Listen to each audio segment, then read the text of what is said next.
A lot of people think MAPS has just been about downtown, and this one is largely about downtown. The elements that we're talking about today typically are not downtown related. The bicycle trails are not, certainly the transit is, but the bicycle trails are not and the sidewalks are not. And neither are the senior centers. The senior centers is a step in the right direction for us as a community for several reasons. First of all, we have health issues, and I think that's been well documented, certainly in the state, but in Oklahoma City as well.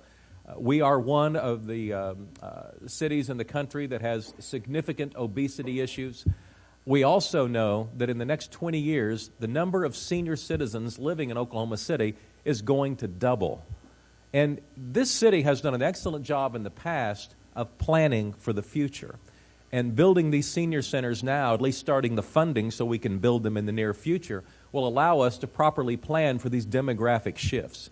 You know, I sat there and listened to Mick, and I almost feel the same hunger, you know, in trying to convey the both the commitment and the enthusiasm for what many of us know are absolute quality of life pieces of infrastructure and what they do. When we went out in 2000 for a penny sales tax, a permanent penny, we did something similar to what y'all have done in terms of going out and trying to just see what the community might be interested in and what they want and what they'd be willing to pay for. And the top item on our list was a senior center, and we, like Oklahoma City, are somewhat of an aging population.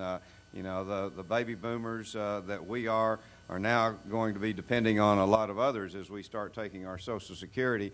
And we look to the kind of quality of life things that are going to be able to send a message that we're a community that cares and we're a community that wants to deliver the kind of quality of life pieces of infrastructure that our citizens both want and deserve. And so the Senior Center was at the top of our list. It's a fantastic facility, and it has, without a doubt, made growing a little bit older in North Little Rock one of the challenges that is much reduced because of what people feel about that facility and the social interaction that it provides. I can't help but believe that the success of your vote on the 8th, you know, and I'm certainly optimistic and going to tell you how much that has meant to us, at least that one piece of infrastructure. But without a doubt, it will add years and quality to the life of your senior community. So if I could do anything, you know, today it would be encouraging you to encourage everyone to go to the polls, because a vote for MAP 3 on the 8th of December will add to all of those of us who are now entering into those baby boomer years, and the quality of what this will bring to Oklahoma City is immeasurable. Let me give you a little bit of details about what we have planned, and then we'll entertain questions.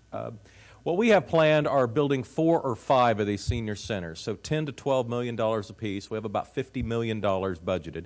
We intend to build them north, south, east, and west. We've not located them, but we'll probably follow a plan of action similar to what we did with Maps for Kids, in that we go into the community and start to ascertain the needs and wants of the community. And so we actually program these facilities specific to that section of the city. And as I mentioned earlier, this is a part of the MAPS 3 initiative that is not about downtown. This is about moving the capital improvements into the suburban areas where most of the people live.